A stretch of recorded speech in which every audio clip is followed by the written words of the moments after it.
family different. It's like, you sure you came from the same family? No.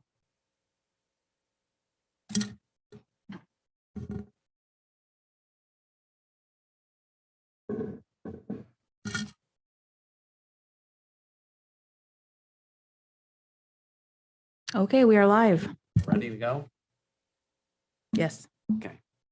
I'll call this meeting of the Bowling Green Planning Commission to order then. Welcome to everyone. I'm glad you could attend tonight. And we'll start out by having Jamie call the roll. Mr. Earhart, Here. Mr. Bati. Here.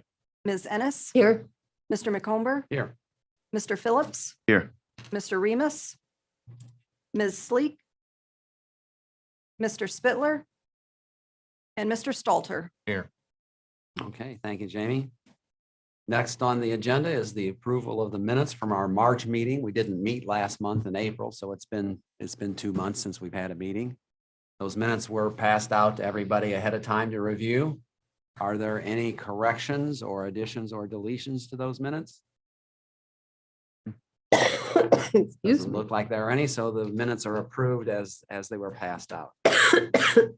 Next, we go to lobby visitation.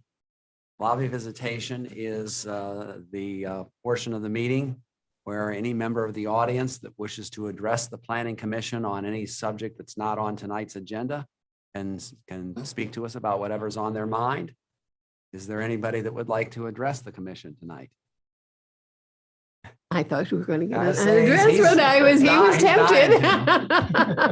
Come on, Dad. All right, it doesn't look like anybody's going to step up to the microphone, so we will close lobby visitation. Next, we have the one substantive item on tonight's agenda is to talk about designating 2 properties in the city as being placed on the local historic register. These properties have already been reviewed by the Historic Preservation Commission, and after our recommendation, they'll go to City Council. We did have a conversation, Joe and Heather and I beforehand, about whether this portion of the meeting should be a public hearing or just an item on the agenda that we would go through and discuss and then vote. And we decided not to have a public hearing with it since the HPC has already had a public hearing and council will have a public hearing as well. So let's take whichever one you care to first, Heather. Tell us a little bit about it. Sure. Sounds great. About both of them. Thank you. So on April 2nd, City Council did refer this request to the Planning Commission. You'll remember this preservation ordinance is fairly new. So this is our first run through in the process of local historic designation. So it's exciting for all of us to have kind of this first run through of this process. So they did decide, the Historic Preservation Commission, to hold their public hearing as required. They did that on March 22nd, and it's for 2 buildings. So the police building at 175 West Wooster Street, and then Needle Hall, which is within City Park on Conneaut. So that doesn't have its own address, but the park is actually 520 Conneaut. So in this circumstance, it's not really adding the historic overlay zone that was created as part of the Historic Preservation Ordinance. But again, it's getting it on that local register. So we do have a record that would be one of the historic properties. This would be a recommendation to City Council that Planning Commission makes. And they, as Chairman indicated, they would be required to hold a public hearing according to section 158.06. So what I included in your packet are actual aerial views of the property. I gave you the actual building survey that the commission did, which is helpful to, again, provide that historical perspective. And then I gave you a copy of the memo from Historic Preservation to the actual City Council, again, to give you some background information. So here's an aerial view of Needle Hall with that actual building there highlighted.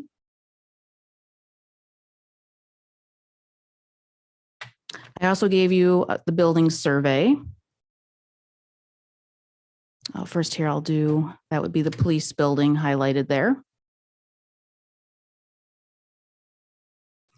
Here is an example of, or actually the Needle Hall building survey. So again, this is a good rundown for the commission and of course staff to look through, gather information. It's hard to believe, but a lot of time goes into these building surveys. These are just, again, 2 buildings. This probably spent hours between pictures and research putting this together. So as example, Needle Hall, it was built in 1884. It's kind of interesting. If you walk through City Park, you can read the interpretive signage that was added a couple years ago that gives the history of Needle Hall, along with City Park, how it used to be the county fairgrounds. So it's interesting to really note that this building used to be Floral Hall and then changed to Needle Hall. So again, this summary does provide some of that history, the unique architecture, the unique roof. And we do describe the front and the sides and the back, which it's so unique that it doesn't really have a front back. It's all the same type of geographic or geometry as far as the shape goes.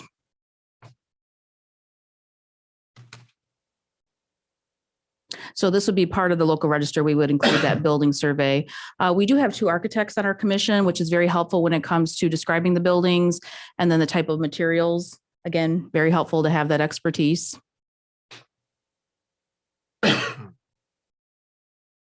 And then the survey is a little, I would say a little longer for the police station because we were able to utilize Sanborn maps. I don't know if you're familiar with Sanborn fire insurance maps that started in the mid 1800s. They're actually fascinating documents that basically take a survey of your town, and you can compare them, I think about every 3 years, and see how things change. So we were able to pull those maps and insert those sort of like a site plan that you would see. So you can see back in 1893, here was that what used to be the city building. And then at that point in time, the town hall, the original one in jail, was still up.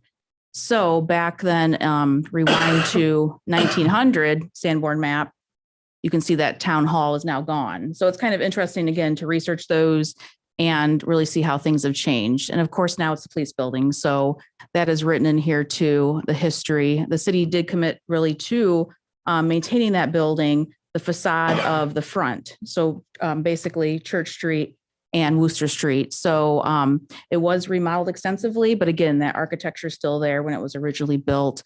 The same bay doors, that, you know, the old signage, you can see where the fire trucks used to be there, old pictures. So again, it's a very neat thing, I think, to really look at that history and appreciate that. So again, just wanted to give you a rundown without a whole lot of detail of that.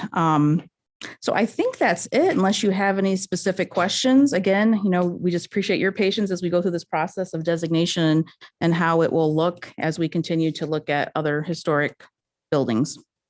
Sure. Thank you, Heather. Does anybody have any questions for Heather? I have a question, but it's just curiosity. First of all, it was very interesting reading, and not being a native to Bowling Green, I found it really interesting. But on the property that's Needle Hall, is this like a quilt that's there? Is that supposed to be?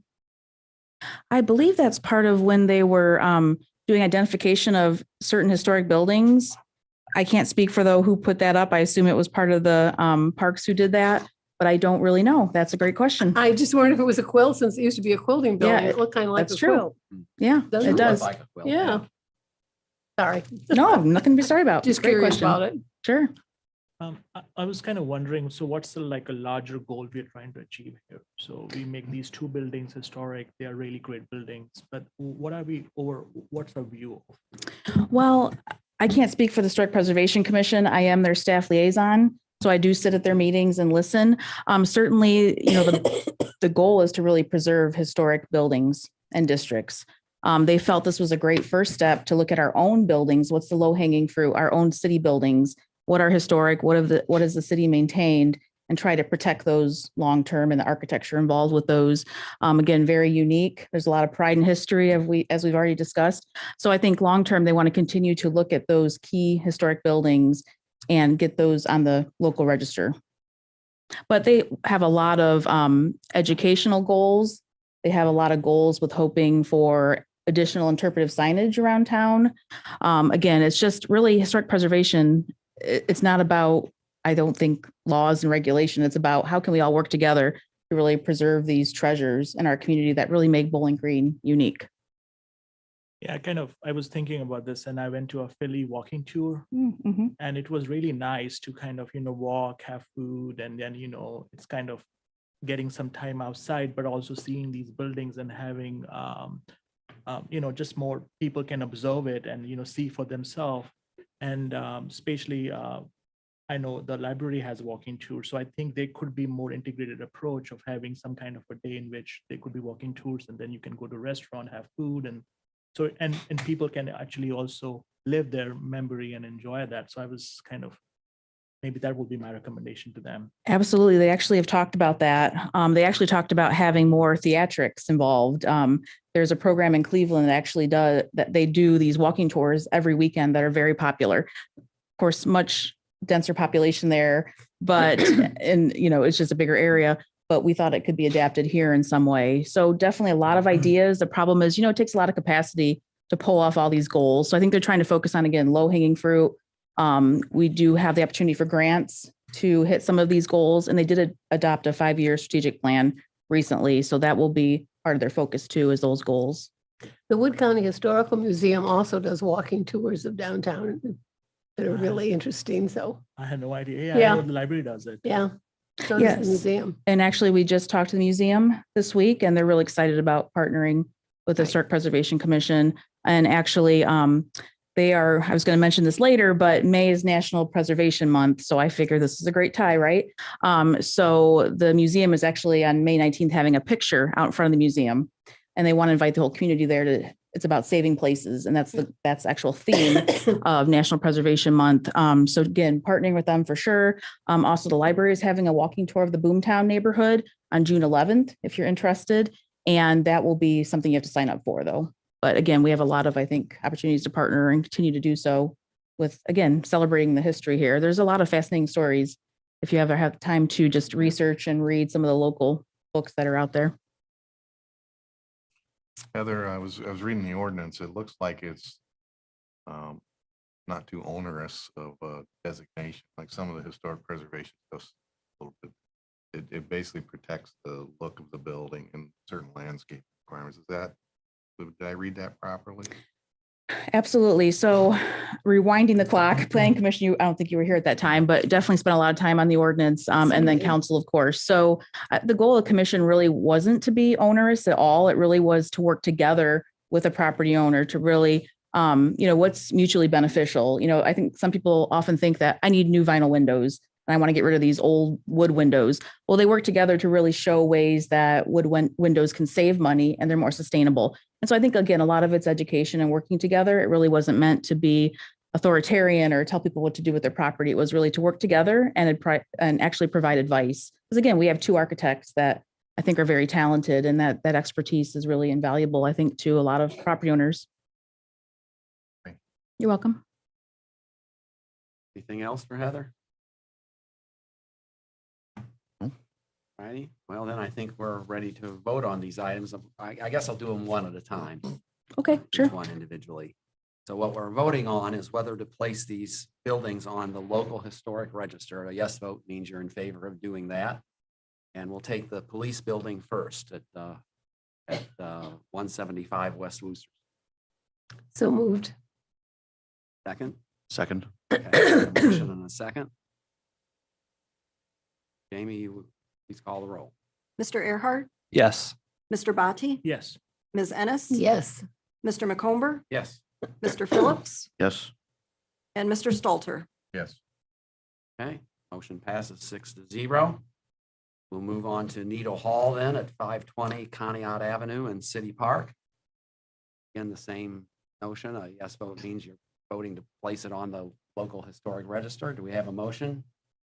So moved. Me? A second. Joe, second. Jamie, call the roll again. Mr. Earhart, Yes. Mr. Bati, Yes. Ms. Ennis, Yes. Mr. McComber, Yes. Mr. Phillips, Yes. and Mr. Stalter. Yes. Okay, again passes by another 6-0 vote. We will then move on to the reports. And Judy, it's been a couple of months since we've met. So do you have something from? the I zoning do, board of Bob. appeals? I do. This is from the April meeting. We had 3 requests for variances. The first one was Todd Overlay on behalf of Pinnacle Plastics Products at 513 Napoleon Road, requested the variance to allow the construction of a 35-foot by 6-foot banner for 1 year on the south side of the building. He explained to us that they now are employee-owned, and he's very proud. They're very proud of that. So they wanted to feature that so that everybody could see that and understand it. And the second variance was a 2-foot by 4-foot directional sign on the south side of Napoleon, which would be an off-premise sign located at 510 Napoleon Road. And he explained that was mostly for the truck drivers who were coming down, couldn't find them right away, and they were turning in the wrong way. So he has the sign is on the property across the street from them, pointing to where the truck driver should go. Both of these requests passed unanimously. The next one was Shanda Williman from 411 South Summit Street. She has requested a variance to allow the construction of a 7-foot by 12-foot addition to an existing accessory structure, and this was already constructed, which would encroach 20 feet into the required 20-foot rear yard setback for an accessory building that is over 160 square feet in total size. Actually, it was a building she built onto an existing accessory building, and that did also pass unanimously. Excuse me. The last one was Nathan Wagner of Cash Wagner and Associates. And on behalf of the property owner, Whitson Properties, they requested a variance to allow the construction of 288-unit multifamily residential apartment complex, which would provide 576 off-street parking spaces, 2 spaces per unit, rather than the required 904 off-street parking spaces. And that was the difference of 328 spaces. And that would be the 904 was based on the current requirement of 1 space per 326 square feet. As you know, the zoning code is being reworked. The gentleman from Nathan Wagner was explaining that these are going to be high-end apartments. They do not expect to be renting to college students. They have several of these properties throughout Ohio, one in Perrysburg. They believe that having 2 parking spaces per unit is more than enough, and it gets away from having an asphalt jungle, and they have more room to put greenery. There was a lot of discussion on that, and it did pass, but there was one vote that was a no vote. And that, Mr. Chairman, is my report, except next Wednesday, we have 6 variances. Oh. So it might be an overnight trip next Wednesday. Thank you. Okay, thank you, Judy. Heather, do you have anything else to report I to us? do. I have a couple handouts here. Fine. Thank you. Okay, so as far as our permit status, we are down in permits a bit so far this year. I don't know if we can blame inflation, supply chain issues, weather. I mean, it's probably a combination of things. But at this time in 2021, we issued 139 permits compared to 106 at this time right now. 13 single family housing starts at this time last year compared to 6 right now. As far as new commercial industrial, since I've last reported to you all, we did issue a permit for a new distribution center. Actually on Woodstream Drive. It actually will be between Woodstream and East Wooster Street. It's over 250,000 square feet. So as you can see, it's a pretty big project. We also issued the new city building, 305 North Main Street. And then under review or on hold, Hartung Brothers doing a pretty large accessory structure, which is at 815 South Dunbridge Road, and Unison Health reviewing an alteration there, 209 West Poe Road. Stonebrook Estates, we've had that on hold for a while. We're waiting for them to provide us with more information. As far as updating you on land use and planning document implementation, again, we're back to the zoning code update. We've held 2 presentations so far by ZoneCo. At your next meeting on June 1st at 7:00, we will have our meeting. It should be a fairly light agenda, and then we're going to invite ZoneCo to do another presentation on the remainder of the zoning code draft. We hope to have that to you before the meeting, and vigorously working on that. It's, I would say, very substantive information. So we're really trying to get that polished before it goes out to the public. So again, we appreciate your patience, and we're just trying to get this as good as we can get it at this point. It will be at the Simpson Building on Conneaut. Unfortunately, there the technology is not as up to par as we had hoped to live stream this. So it is a traditional meeting where we hope that people are interested will attend, and then we will put the slides, of course, on the city webpage the next day. So again, we hope people can attend that. We also gave you a copy of the new future land use map This will replace pages 47 and 48 of the future land use plan. So council did approve the R4 multiple family rezoning request that you had reviewed a couple months ago. So as part of that ordinance being passed for the rezoning, they did update the land use map. So you can see that little green dot there on the east side of town of 75 that reflects that change there. So if you have any questions about that, let me know. Also, we have, again, I wanted to introduce May as National Preservation Month. I forgot to bring a copy. I wish I did that, but we've been busy today. The scavenger hunt that Historic Preservation Commission has created for the downtown. It's a lot of fun. If you're able to do that, just get out, take a walk downtown, check out the architecture, fill out the scavenger hunt, turn it back to our office. And we're going to have a drawing for a Juniper gift card. Again, trying to get that positive community engagement going. And it's really kind of cool when you really pay attention to the architecture that you don't normally look at. It's also on our website, but if you want a copy, let me know and we'll get that to you. We also have, I already mentioned the rezoning that council approved.